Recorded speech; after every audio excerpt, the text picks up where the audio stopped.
One more time. Given h of x equals negative x squared plus 4x over x plus 2, find all the asymptotes and the intercepts.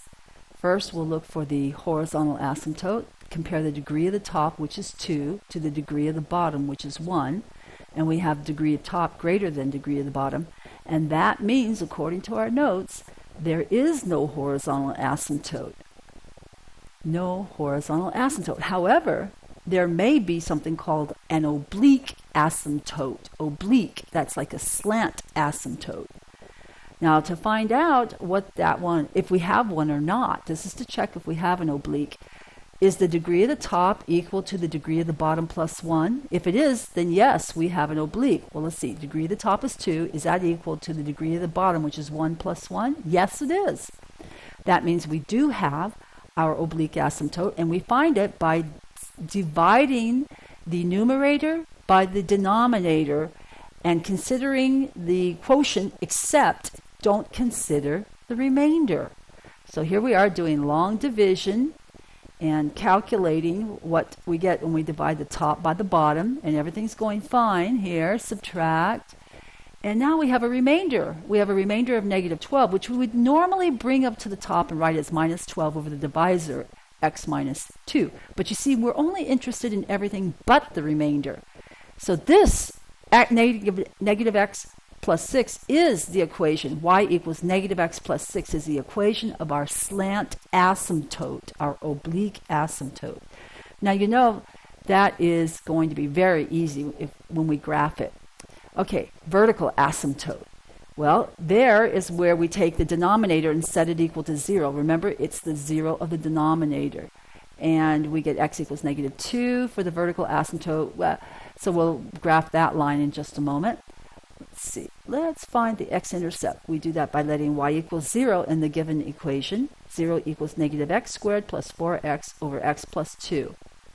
Now remember, a fraction can only equal 0 if the numerator equals 0. So set the numerator, the top, equal to 0 and solve for x. I'm going to factor a negative x out of the top, out of the left side, and then set each of my factors equal to 0 and solve. For the intercept, let's see, we have x equals 0 together with x equals 4. So those are the x coordinates. That means the x-intercepts are the ordered pair 0, 0, also the ordered pair 4, 0, 2 x-intercepts. And finally, for the y-intercept, we let x equals 0 in the given equation and find the y partner. So h of 0 equals negative parentheses 0 squared plus 4 times 0 over 0 plus 4. And that makes the top 0, which means the whole fraction 0. So the y-intercept is the ordered pair 0, 0. Of course, we already knew that. We really didn't even have to do this work, because as soon as our x-intercept had a 0, 0 in it, one of our x-intercepts, we could have said right away, well, that implies the y-intercept is also going to be 0, 0. Okay, so I didn't ask you to do this, but let's go ahead and start the graph of what this rational function is restricted by. Here's our y-axis and our x-axis, and we'll put some marks on them to get ready to draw asymptotes and intercepts. Okay, so we have a slant asymptote, we have a vertical asymptote, and we have some intercepts. Where should we start? Well, let's do the vertical asymptote. The equation x equals, let's see, negative 2. Yes, x equals negative 2, that dotted line.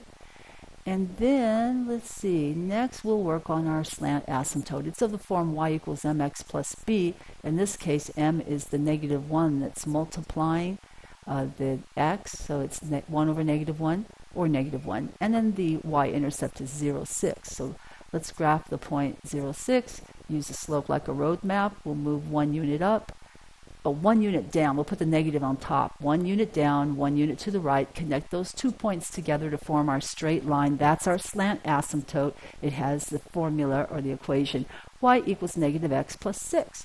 Now our intercepts, we already graphed the 0, 6 for the, let's see, we have 2 x-intercepts. We have 0, 0, and we have 4, 0. And we don't have, now I misspoke. I was thinking that that 0,6 was an intercept. Wait a minute now, I haven't even graphed this function. What that 0,6 is an intercept of is the intercept of the slant asymptote. It's not the intercept of the function. We found the intercepts.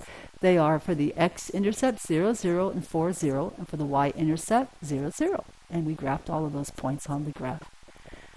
And that's it. No graph of the function, just the preliminaries.